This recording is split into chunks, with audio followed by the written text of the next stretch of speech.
Unexplained deviations in the orbits of Uranus and Neptune point to a large outer solar system body of 4 to 8 Earth masses on a highly tilted orbit, beyond 7 billion miles from the Sun. In the past 2 decades, astronomers have joined the search to look for one more planet in our own solar system. They designate such a planet Planet X, meaning both unknown and 10th.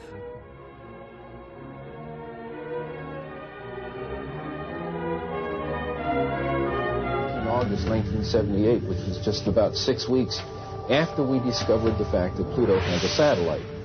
Once you have a satellite for a planet, you can determine how heavy it is. It turns out Pluto is very much smaller and lighter weight than we had thought, which meant that Pluto has no influence, no appreciable influence on the motions of the planets Uranus and Neptune. At that point, we voiced the hypothesis that this means that there is at least one yet to be discovered planet in the outer reaches of the solar system. Over the past 2 decades, physicists have joined astronomers in the search for the mysterious Planet X. One of the things we did in 1978, having made this prediction that there was an additional planet, 10th or 12th, depending on your point of view, we sort of put our money where our mouth was, as it were, and we went out and we started looking for this thing. We've been able to refine the search area somewhat, get it rather narrowed down. We do our predictions based on the observed anomalies in Uranus and Neptune. We actually are currently looking down in the region of Centaurus, which is just south of the constellation Libra. But if it is in the kind of orbit that we described here, it would have to be a planet that would have a mass something like 3 to 5 times the mass of the Earth. This would put it intermediate between the gaseous planets like Uranus and Neptune and the terrestrial planets that we have in the inner part of the solar system. So if this planet turns out to be in a 3,600-year orbit, then its mass will be correspondingly larger. This one here is a map of the solar system as we know it. The inner planets, this is the orbit of planet Pluto. And this here is the orbit that I have proposed for the 10th planet. And here's where we think it is right about now in its orbit. If Planet X exists, we are not alone. However, today on this video is that just recently, news reports have come out that there may be a massive super-Earth type planet orbiting outside our solar system that we don't know about. And this is confirmed, and I'll put the links in the video description so you guys can check it out. So here's what we found. Dwarf planet discovery hints at a super-Earth in our solar system. Astronomers have increased the size of the observable solar system after spotting a 450-kilometer wide object orbiting the Sun. The lump of ice and rock circles the Sun at a greater distance than any known object. If its size is confirmed, it could qualify as a dwarf planet in the same category as Pluto. Researchers said that the discovery proves the existence of the inner Oort cloud, a region of icy bodies that lies far beyond the orbit of Neptune. And let's remember that Neptune is the most remote planet in our solar system. Until a proper name is decided upon, the body is known only as 2012 VP113. According to the science journal Nature, the team that discovered it called it VP for short, or Biden, after U.S. Vice President Joe Biden. Its pink tinge comes from the radiation damage that alters the makeup of frozen water, methane, and carbon dioxide on the surface. Though exciting in its own right, the discovery raises more tantalizing prospect for many astronomers that a super-Earth, up to 10 times the mass of our planet, orbits the Sun at such a great distance that has never been seen. Astronomers found 2012 VP113 by taking snapshots of the night sky an hour or so apart with an instrument called the Dark Energy Camera on the U.S. National Optical Astronomy Observation Telescope in Chile. When they turned the images into a time-lapse movie of the sky, they could see the new body moving against the background of stationary stars. This object has the most distant orbit known, Scott Shepard at the Carnegie Institution of Washington told The Guardian. It extends the known boundary of the observable solar system. The object's orbit brings it as close as 12 billion kilometers from the Sun and swings out as far as 67 billion kilometers. There are comets that come from even farther out, but they pass much closer to our home planet. The solar system has 3 distinct regions. Closest to the Sun are the rocky planets such as Venus, Earth, and Mars. Farther out are the gas giants such as Saturn and Jupiter. More distant still, beyond the orbit of Neptune, is a band of icy objects called the Kuiper Belt. In 2003, astronomers found an object beyond the Kuiper Belt, which they called Sedna. For more than a decade, the object was a loner, an anomaly in the solar system. But the new body, 2012 VP-113, lurks in the same no-man's land of space, leading astronomers to believe that there could be thousands of similar bodies waiting to be discovered there. People wondered if Sedna was unique, and 10 years on, we have at last found another object that shows it is not. There is probably a large population of objects out there. The latest work has already thrown up an intriguing possibility. The angle of the body's orbit and that of Sedna's are strikingly similar, an effect most likely caused by a gravitational tug of another unseen body. One possibility is a super-Earth that traces so large an orbit around the Sun that it has never been seen. If you took a super-Earth and put it a few hundred astronomical units out, the gravity could shepherd Sedna and this new object into the orbits they have. An astronomical unit is around 150 million kilometers, or the mean distance from the Earth to the Sun. Earlier this month, NASA's Wide Field Infrared Survey Explorer, or WISE, reported the results from its search. Okay guys, this is Frank, and I'm doing an update on the black star object, fiery messenger, or second sun, whatever you want to call it.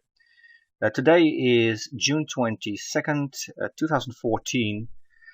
And the reason why I'm doing this update is because there is quite some confusion about the current lull period on the planet. There's not so much seismic activity as we had in April or May and March. And I wanted to get the picture clear myself, so this is why I'm doing the update. And I think I know the reason why this is happening, and I'll show that to you. This is an article that I wrote in January this year. It's about the fiery messenger, that's what I prefer to call it. And if I go down, you can see how I started the investigation. It started when I did some research on earthquakes, and I noticed that between 1700 and 1952, there were only 3 magnitude 9 earthquakes, and they all occurred with Uranus in approximately the same area in the sky. And I thought this is not a coincidence, and so I dug into that a little, and then I went into the history of Planet X, which goes back all the way to the 19th century.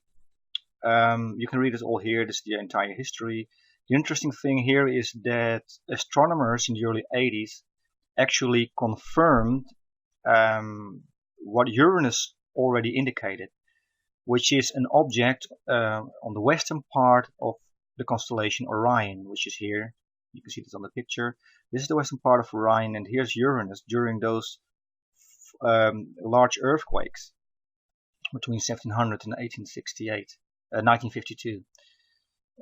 So this was actually the first confirmation for me. And then I found, here's the plane of the ecliptic, which means that the object is coming from the south and then slowly going upwards into the inner solar system. There's actually a picture of this object, and here it is. You may wonder if this is the real object. I think it is. It was found by some guy on YouTube. He has the coordinates on the western part of Orion, and Google Sky. This picture was taken between 2000 and 2005, and Google Sky at the same coordinates is showing something completely different. It has masked the object completely, and I zoomed in, and I had some difficulty doing that. But if you don't zoom in and you just get your coordinates, you just see this as background stars or whatever. So you don't see it. It goes unnoticed. But if you zoom in and you know what to look for, namely this object. I mean, if you look at the stars here around it, they are at exactly the same position. So this has brightened up a little bit. The stars look brighter, but they certainly completely mask the object here. And they did that for a reason. And the blacked out box in Google Sky somewhere else near the western part of Orion is just a decoy. That's not at all interesting. This is what it's really about. And well, you can read this article for yourself, The Trail of Earthquakes, with all the constellations. That's not what I want to do now. It's about the western part of Orion. It's about this object coming from the south. Why am I showing this to you? Well, what I noticed, if I go to EMSC here, and I wanted to know when exactly magnitude 8 earthquakes occurred during the last 10 years. Well, between October 4, I think in October it's where the database from EMSC started, to today, this time period, magnitude 8 earthquakes, I entered it here, and the events, there are only 13 of them. What's interesting about these earthquakes is that they all occurred somewhere between September and May. You don't see any of these earthquakes during the months June, July, and August. And there must be a reason for it. There has to be. So I wanted to find out if that also fits the, the theory, or well, the pieces of the puzzle that I had so far, that you can read here in this article. And in order to find that out, we have to go to Solar System Scope. And there it is. This is today, and let's see. What I want to do here is I want to line up the Sun with Orion. Orion. That's here. This is Orion. Here you can see it. This is the constellation Orion, and I want to line that up here. So like this. So the Sun is actually in the middle of Orion, like that. This here is the western part of Orion. Now, why is that interesting? Like I said, what you see here, especially during the last 4 years, magnitude 8 plus earthquakes occurred February, March, April, May, April. So between February and May. This is the area of Earth's orbit that we should take a look at. Well, let's do that here. Here's the Earth, and I draw it back to February. Here, this is the beginning of February. Maybe January as well, but here's February, early February, and then all the way up to May. You see what's happening? You see what's going on here? You see that? This is exactly the area where the Earth in its orbit around the Sun goes through the imaginary line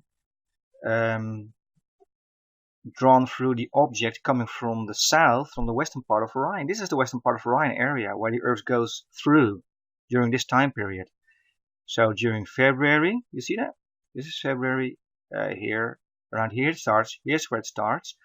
And these were the coordinates where Uranus was during those large earthquakes in 250 years' time. It was in this area. It's also in the western part of Orion. Can I get Earth? Yes, here it is.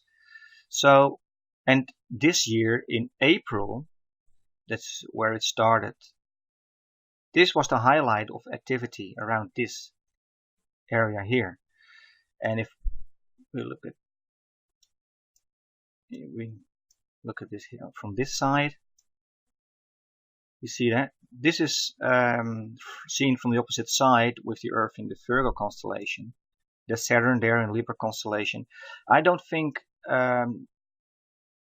Saturn deserves to be followed any longer, because I don't think that Saturn is a catalyst anymore. I believe this is the case because I can't find any pattern anymore, any pattern that we can recognize and that we can follow. There's confusion because I expected large earthquakes in the month of May. Instead, they occurred in April. And I believe the only explanation, we had 8 magnitude 7 plus earthquakes, 8 of them in 19 days, in the first 19 days of April. Under normal circumstances, that's a yearly average. You know what I mean?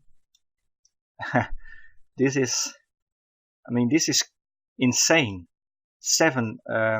8 magnitude 7 plus earthquakes. We had April 1, we had the magnitude 8 earthquake in Chile, and then followed by 7 magnitude 7 plus earthquakes until April 19. And then throughout the month of May, we also had quite some magnitude 6 earthquakes, and then also that went down after May the 20th or so, which is here. And here you can see the Earth is really going outside the area of influence on the western part of Orion. You see what I mean? So if I put the Sun back, I line it up again with Orion here, and we draw the Earth further in its orbit.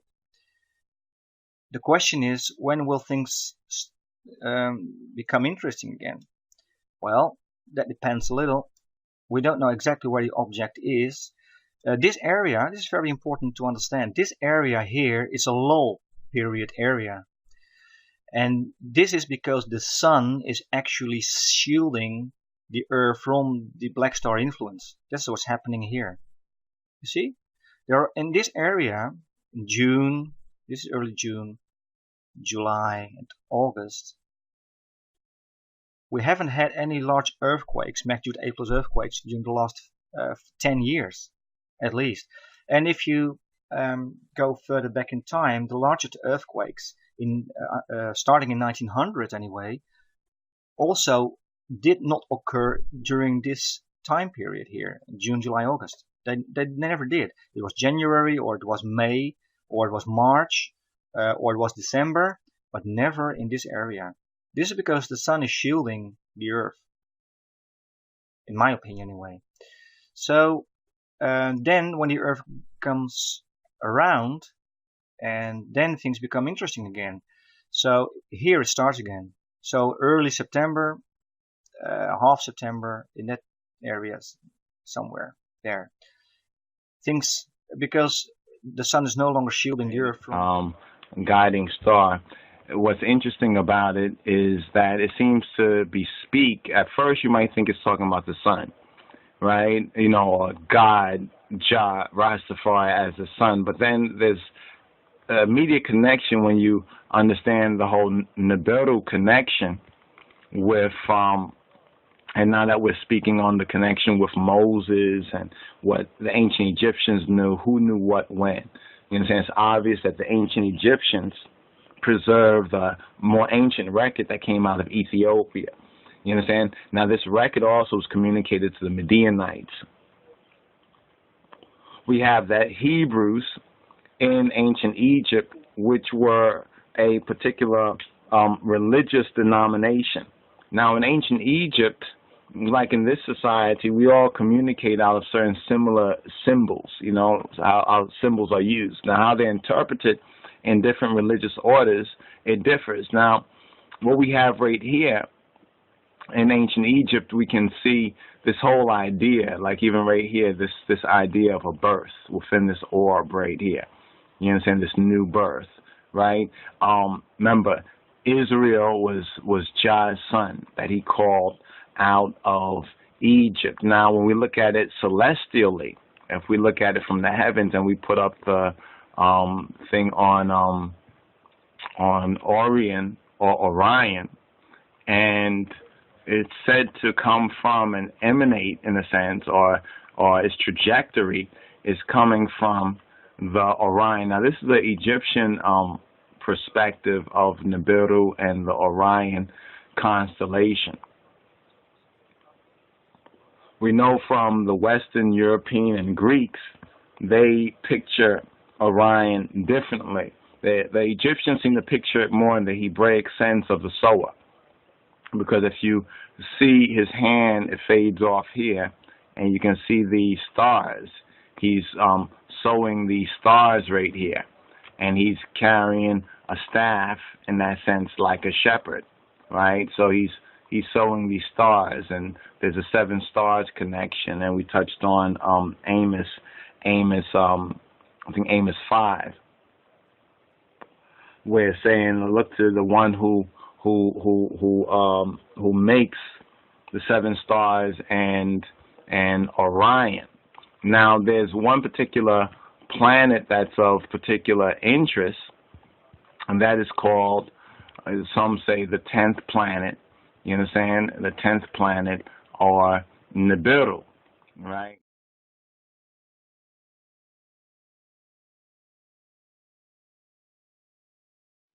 You to vote on the news, and here's the winner. There's a huge, hidden, heavenly body right here in our solar system. Evidence is mounting that either a brown dwarf star or a gas giant planet is lurking at the outermost reaches of our solar system, far beyond the planet Pluto. According to the British newspaper The Independent, the object is 4 times the size of Jupiter. Experts say the presence of such a massive object could explain why a barrage of comets has been coming from that direction.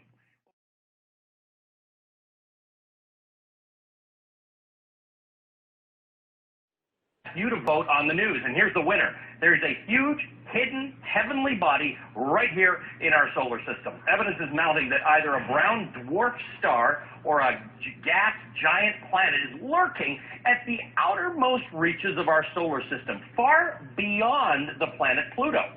According to the British newspaper The Independent, the object is 4 times the size of Jupiter. Experts say the presence of such a massive object could explain why a barrage of comets has been coming from that direction.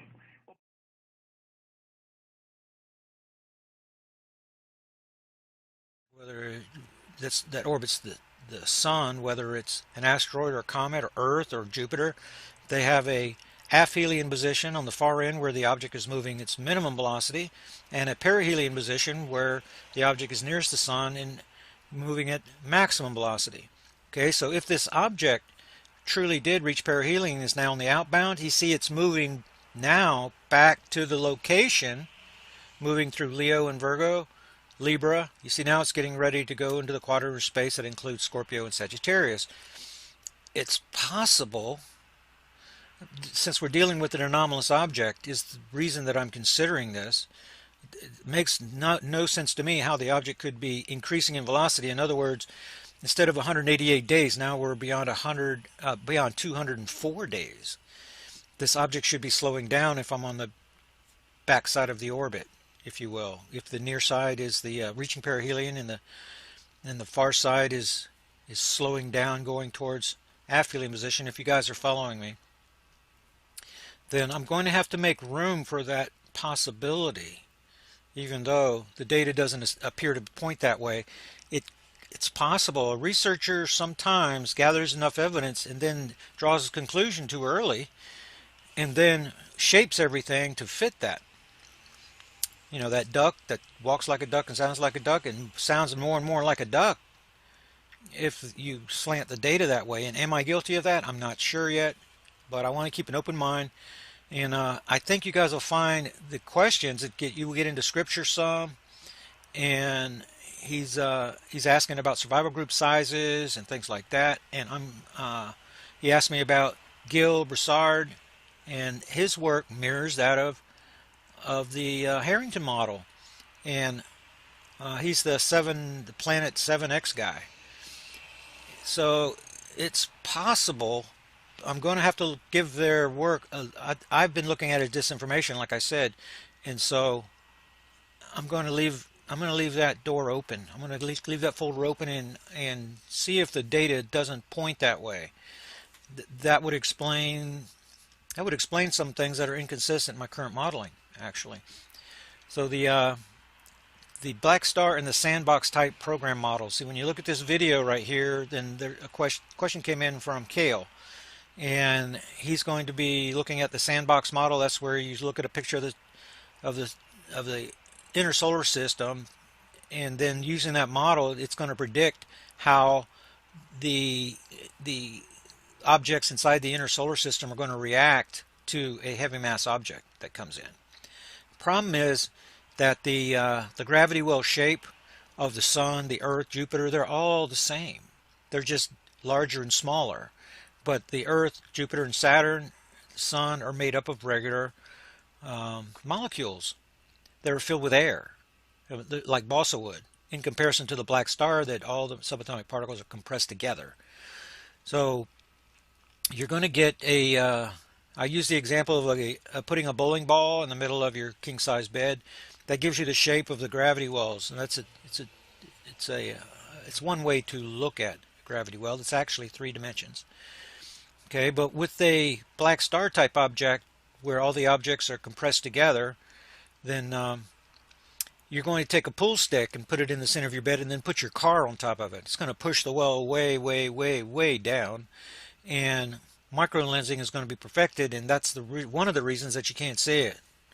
Along with the perspiration, release of subatomic particles, like every star does, releases its outer skin, then it causes it to perspire and then become cold. Remember that the visible spectrum is the electromagnetic spectrum. I mean, light and radio waves and X-rays, all of these are electromagnetic waves. The electromagnetic spectrum is represented by taking your arms and putting them out as far as you can, and then the visible spectrum is about 3 inches in front of your nose. So there's plenty of space there. There's plenty of room for objects that we just can't see. And this object that I'm tracking is one of those objects. It's definitely not a planet. It is definitely a star-like object. And but whenever you bring in experts, pardon me, when you bring in experts, they always have a model to explain what's going on. As for example, the magnetic pole migration that's going on right now. Then there's a model. This happens 3 to 7 times every million years. Well, if I'm talking to one of these geologists, then he's going to have the explanation, but if we're being influenced by a black star and another magnet is in the inner solar system, then we're going to get, say, very much the same thing, but for a different reason. So that's that question came up on the recent radio show, why I'm not using more lettered people, and it's because they are all inside the box thinkers. And to run this investigation, you have to think, be able to think outside the box, and stand there deliberately and well, reject the common interpretations. You know, what turned the magnetosphere around March 12th and 13th, 2012, 1 year and 1 day after Fukushima? See, that's a part of the research that traditional modeling is not going to even begin to explain, because that kind of thing is impossible. There's a story here on the list of train wrecks and derailments since April of 2013. Now, this is a little bit stunning that there's been this many train wrecks around the world, and trains colliding, being derailed. There's a lot of information there, and there seems to be a pattern with the earth changes that are going on. So whenever I looked over all the data for this week, then the Earth is still responding to our backsliding alignment, a shortening of the magnetic portal connection, heating up, but it is cooling off now. These stories of the magma chambers outgassing, these stories, pardon me, I'm having difficulty. These stories are diminishing now, although they are still happening. Just because we're in an earth change low period does not mean the earth changes go away. That means that they decrease in frequency and intensity, right? Well, look at this value. This is a very important number right here. This is the 2.5 to 4 magnitude quakes. These numbers represent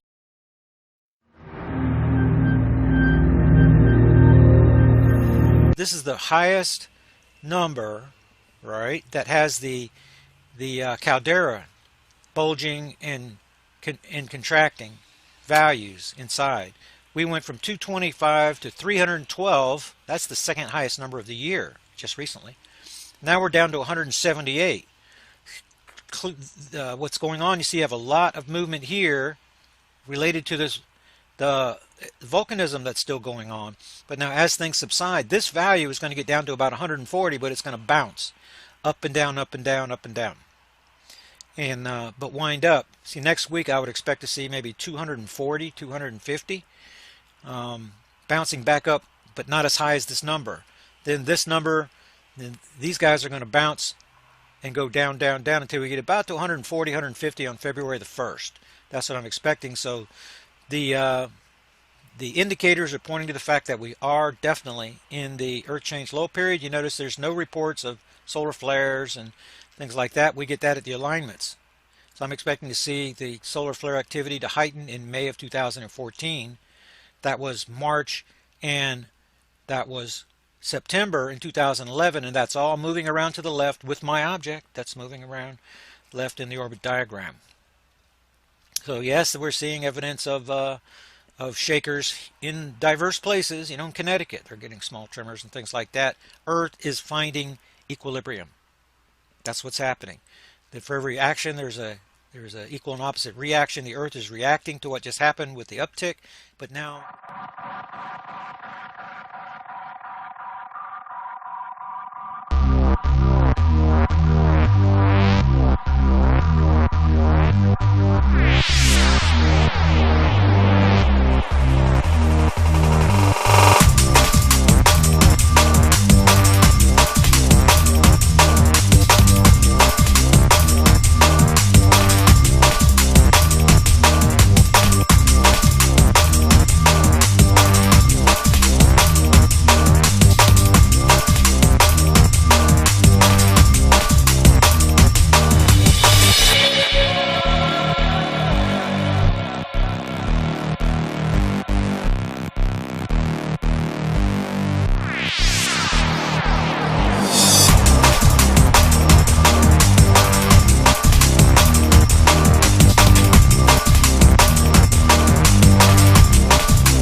I would like to offer people the information that was passed to me by the extraterrestrials that are willing to help. If you get the latest update from the Fermi Gamma Ray Space Telescope, a cosmic jet was actually recorded in the Milky Way galaxy, which is 25,000 light years in every direction from the galactic plane. So in crop circles like this, you see a source of energy that is spreading towards the edges, then this energy is extremely fast, it's massive, and it's coming, and it's almost at near us. This is depiction of the Milky Way galaxy, and when it comes, it's going to hit the sun and produce something that is called a red giant phase.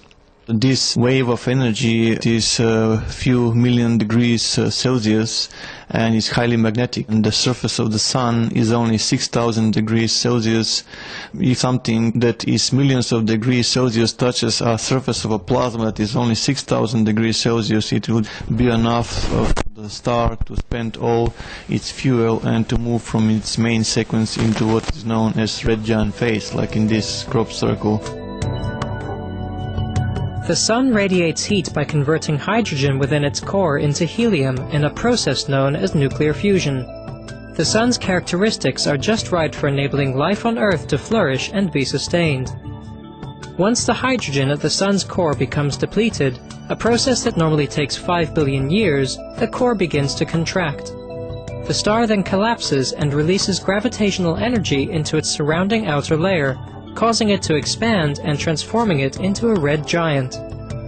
When the red giant phase ends, the Sun will become a smaller, cooler star which is known as a white dwarf.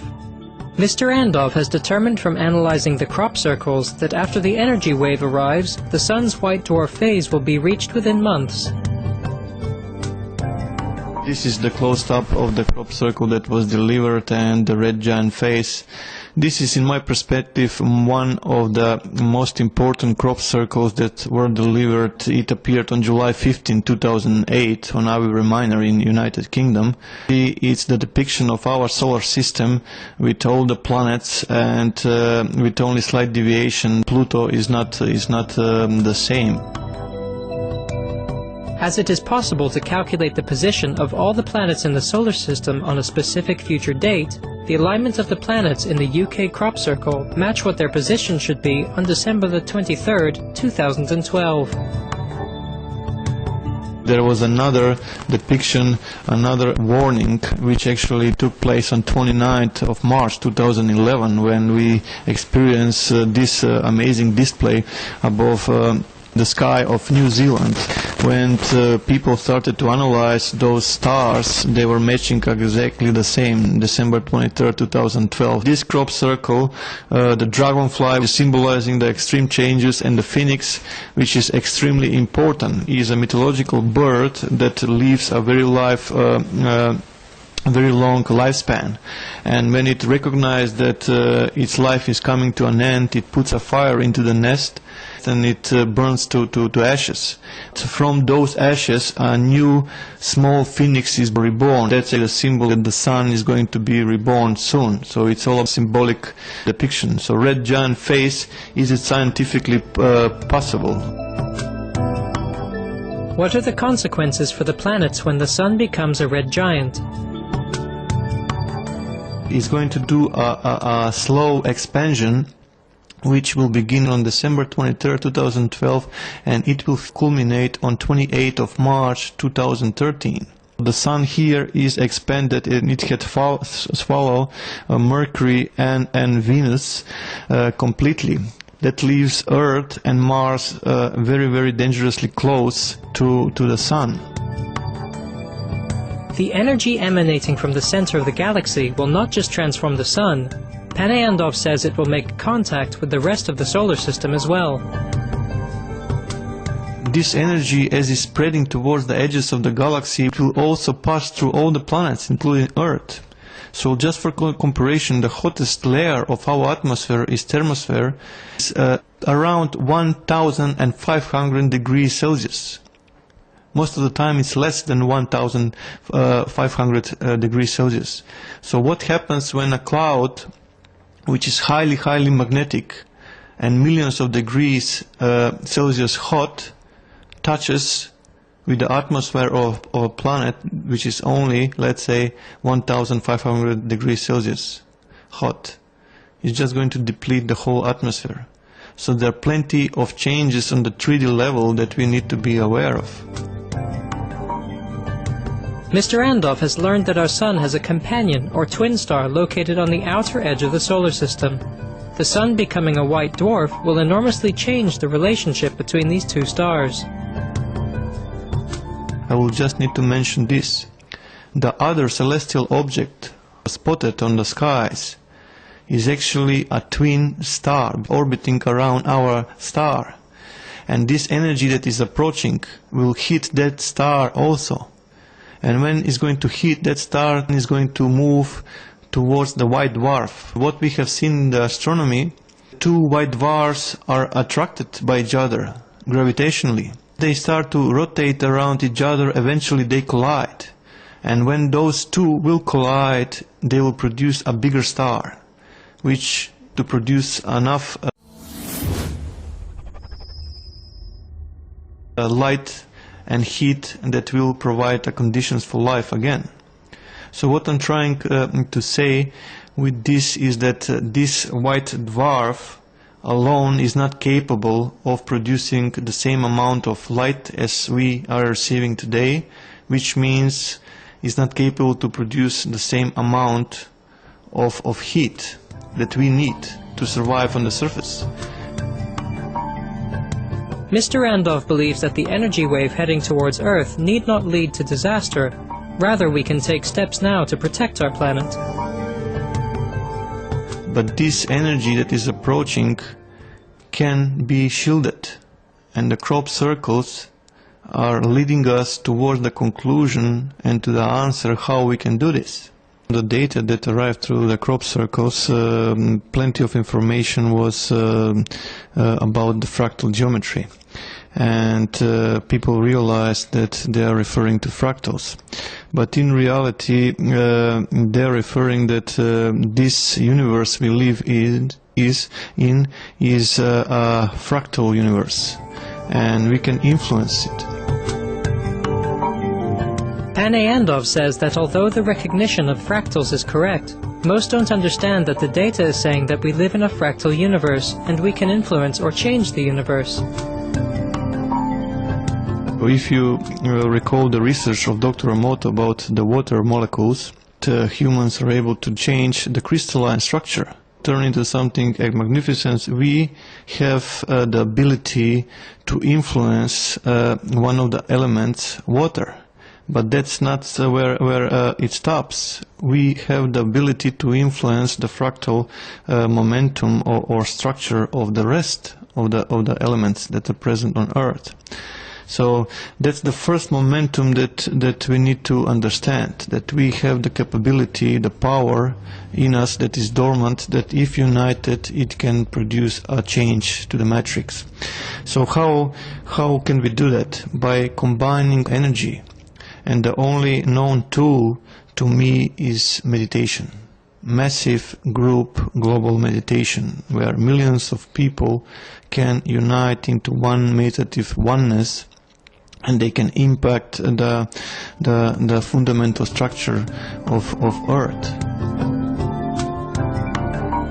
In addition to meditation, like Panay Andov, many across the globe are calling on humanity to immediately end our destructive habits, including the slaughter of our fellow beings for food, so that we can preserve our world for future generations. People need to change. First thing is they need to realize that this world is a world that we're sharing with other species, and we have no right to kill anything. The first momentum is that people become vegetarians, because every time when they consume meat or fish, there is something definitely wrong going on. I will explain in this fashion. Let's say if a patient that goes to heart transplantation, before that he or she was not skilled into playing piano, violin or some other musical instrument. And after that heart transplantation and the patient had recovered, that same patient start to express fundamental skills and ability to play piano or violin, which was impossible in the past. What took place is simply like in computers. You put new hardware in, and if you have the necessary drivers, the processor will recognize the new hardware and it will make it functional. In this same particular case, that previous host that was hosting that heart was extremely skilled in playing violin or piano, and that same knowledge was passed to the new owner. The brain had decoded through the DNA. So imagine when people consume meat. That animal, before it was killed, had suffered a trauma, a stress, a terror which was condensated into the structure. And when we consume that stuff into our bodies, we actually inherit the same emotion, the same energies, and it produces a DNA virus. And this DNA virus further goes to diseases and completely lowers the vibration. So it's lowering our vibrational field. And without a proper vibrational field, we cannot tune into this meditative oneness that we are talking about. And what is more, even important, that we don't need to kill animals or fish, because we are light beings and we can exist on vegetables, even on prana, if some people go towards that path. Thank you, Panay Andov, for sharing with us the valuable knowledge you have gathered from extraterrestrial sources regarding our universe. Your message of hope, which asks humanity to quickly embrace vegetarianism and practice group meditation to safeguard our wonderful planetary home, is a beautiful one.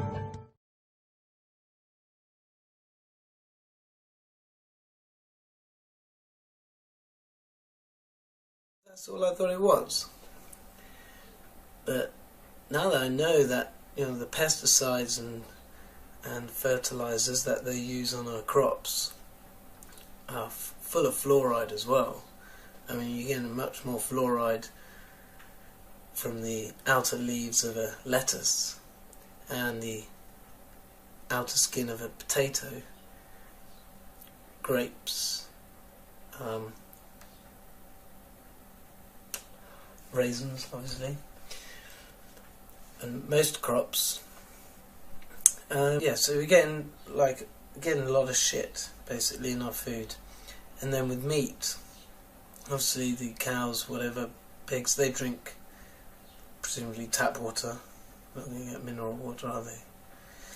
Unless they're drinking rainwater from puddles, but don't know about that either. Don't think they allow too many puddles because of mosquitoes. So they're drinking tap water. They're also getting shed loads of antibiotics. Oh yeah, my point was about the organic versus, yes. So I didn't realise that the organic was quite so different, so that if they haven't used fertilisers and pesticides, then this food, and if they've watered it, well, I suppose they might have to water it, but generally maybe just the rain waters it. So then, then you are getting good food. And this what makes sense to me, because I always knew that, I always felt that they don't want to kill everyone on the planet. They want to keep the in crowd. So it probably is other human beings that have done this, that are doing this. And they've just had knowledge for a long time. And so they want to keep some, obviously. And all this stuff with the Illuminati and Illuminati signs keep those people in the know. So organic was probably something for them. We're going organic now, which means the rest of the food is going to be dodgy. Well, I advise anyone with their food to take off the outer layers, because I think the worst bit is the pesticides. There's a lot of fluoride there, a lot of fluoride compounds, and some of these are the worst, So take off the outer leaves, peel things, peel them heavily, because you can't wash it off, it's too sticky.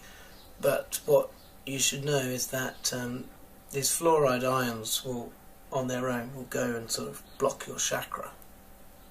This is my understanding.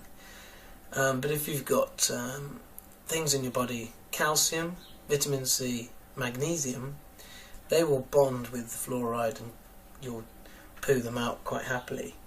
But I think sodium, I think there's a bit of a unsurety on sodium whether that's okay or not, because sodium seems to be in absolutely everything. It's salt, I suppose. And Europe, table salt, there's your fluoride there. So, aluminium, very bad. When if the fluoride ion goes with an aluminium particle and becomes aluminium fluoride, whatever, that's nasty. By the way, just to let you know, fluoride is basically this real toxic thing. It just bonds with anything. So, you know, it will bond with whatever's there. I don't know if it has a preference or not. So the thing to do is to make sure you've got some nutrition in your body. Calcium, vitamin C, magnesium. Don't know where you get magnesium from. Make sure you've got that in your body, and then if you consume fluoride, it's not likely going to hurt you so much. But you really want to cut down on your fluoride intake, and fuck knows what else they put in the water. Remember, when we're talking fluoride, we're always talking parts per million. So apparently on the outer leaf of a lettuce you've got 180 parts per million, which is really, really high. And they claim the safe levels to have in water is what was 1 part per million. Now they've upped it to 1.5 parts per million. But you're drinking a lot more. You know, when you consume water, you're consuming large quantities.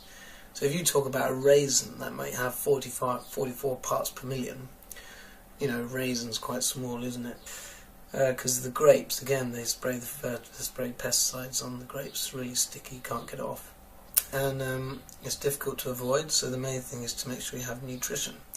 And this, obviously, this is why I'm thinking that the rich people, they're going to be, or the people who are in the crowd of the whoever's doing this, they're going to sort of know this. They'll probably eat all organic food. You know, I suppose if someone said to me, right, we're only going to let 1 million people live on this planet from now on. You're in the million people, but you better not tell anyone else. If you tell anyone else, then we're going to kill you. You know, I suppose I'll probably go along with it. Luckily, I don't have to face that decision. I say luckily because I wouldn't want that dilemma. God, that would be weird. So anyway, I'm in the masses here, along with everyone else. I'm not scared. Yeah, bring it on. I'm happier each time I find out something. I mean, I listened to the BBC Radio 4. I've been listening to it for years. I thought they'd be covering all the angles. I suppose about a year or two, I've been coming to the conclusions that no, certainly not getting everything at all. You've got to come to YouTube for that. God bless YouTube. Yeah, you've got a lot of wrong information here and a lot of people's opinions, but you just have to sort of try and understand everything for yourself. Okay, to the warning. What they've been doing the last few years. Lowering our immune systems. Oh, well, they might have started this before with antibiotics. I don't know if I mentioned it earlier, by the way, when I was talking about cows, the meat we eat, they drink the water, but they're all on antibiotics, all these cows. So even if you try and avoid antibiotics, you end up getting it through the meat you eat. It's a bit of a pain. Yes, so the warning. Weakening our immune systems. The last 3 years, they've been spraying chemicals into the skies, into the atmosphere. Okay, we know it's chemtrails. A lot of people dispute it, saying, contrails. But it's hard to remember. But I do not remember having those long clouds coming out of aeroplanes. I remember contrails, they go across, they leave a bit, and it goes away. I remember foggy days. I remember clear days. But I don't remember waking up in the morning, going outside, blue sky, load of planes crisscross ahead, all leaving long white streaks, and then by 10 o'clock it's just all haze. I don't remember that. And then sort of, sometimes in the evening or whatever, I'm sort of outside and there's breathing in sharp. It's like you can tell there's something in the air, and that's actually when I go inside and keep the windows shut for a bit. Although I always sleep with the window open. I cannot sleep with the window closed. So what they're doing is this like aluminium dust that they're spraying into the clouds, into the sky. Now I think there's two reasons that they've done this. And I think one reason is to mask the strength of the sun. The last few years we've had quite mild winters, we've had crap summers, it's just been cloudy, but there's been no rain. That was the thing that I was finding funny. It's like, oh, we've got all these clouds, but there's no rain. But we've got some rain now. I mean, that's good. So, but also this aluminium and barium, I think, as well, eventually drifts back down to the ground, and we're breathing it in, and that will weaken our immune systems. So here we go. They're making us depressed, unenlightened, unhappy with the fluoride. They've now weakened our immune systems. Then the next step is to release the virus. You'll have all these depressed people, and obviously depression can lead to anger. And then they release a virus. Biological weapon. That's what it will be. I've only just thought that now. At the Olympics, it's not going to be a dirty bomb. At least it's going to be dirty, but it's going to be a biological weapon, I think.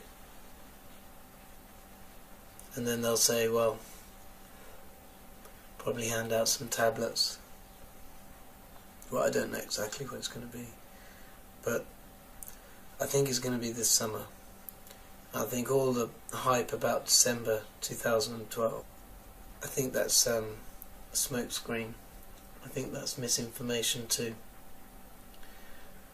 to make people think, you know, they're not going to worry about things up until the late stage of December, and by then we'll already have had what we're going to have. I don't know about NIBIRU. NIBIRU makes sense to me in some ways. Sort of believe in a Planet X, but I think if there was anything coming, we would have definitely seen it by now. The pictures we're getting on YouTube's nothing. It was supposed to come round in May, June time. Well, it didn't, did it? Yes, it did, and we didn't notice it. It's possible. Something is going on with the sun, though. I mean, either the sun's getting stronger, or it's the global warming effect, but my God, when the sun comes out and it's clear, it is hot. I mean, March, we had some sunny days in March, and I was wearing my shorts straight away. It was like summer. It was like a nice summer's day then. And then we had the hot spell in May, and that was hot. It was uncomfortable hot. It wasn't nice. I didn't want to be in the sun for too long at all. It was too strong.